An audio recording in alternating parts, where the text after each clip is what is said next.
Start हुआ है, सब जाएगा। सोम्या पोखरेल काम की है, जो भैया का टैटू बनवाई है, और उसमें सामने से लोग रोए हैं, और जितने शूटिंग पे सेट पे काम करने वाले लोग थे सब लोग रो दिए थे वो गाना सुन के। बहुत तगड़ा गाना है।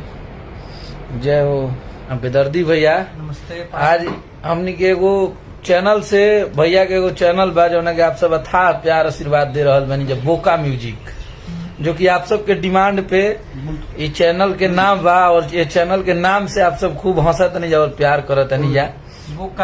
बोका म्यूजिक पर प्रस्तुति आज बहुत तगड़ा प्रस्तुति भइल बा कि हाँ कि राजा जी के कछुआ में मरले बा पछुआ, जो कि सुपर डुपर हिट गाना बा। और भोजपुरी के एगो कहल कि डांस क्वीन काजल राज में काम कैले बड़ी, और बहुत बढ़िया भैया के में डांस देखे के आप सबके मिलल बा।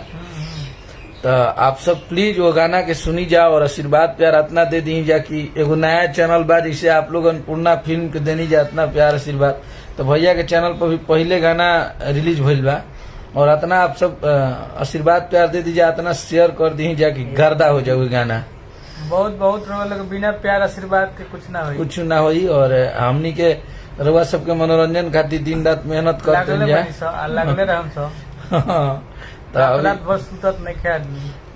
कल हम लोग 4-5 बजे सोए हैं। कल भी भैया बहुत सारा गाना गवाए हैं, तो बहुत तगड़ा तगड़ा गाना होता है। लगन में भी बहुत सारा गाना आप सब सुना तनी जा। चानू हो भतार हलुआई लेखा बाटे, वो गाना के भी आप सब आशीर्वाद प्यार देते नहीं जा।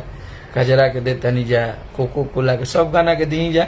लेकिन आज जौन गाना रिलीज भइल बा नया एगो चैनल बा, हाँ ये से कि एगो नया चैनल बा, और ये आप सब के बीच के हमनी के बीच के एगो कलाकार के चैनल है।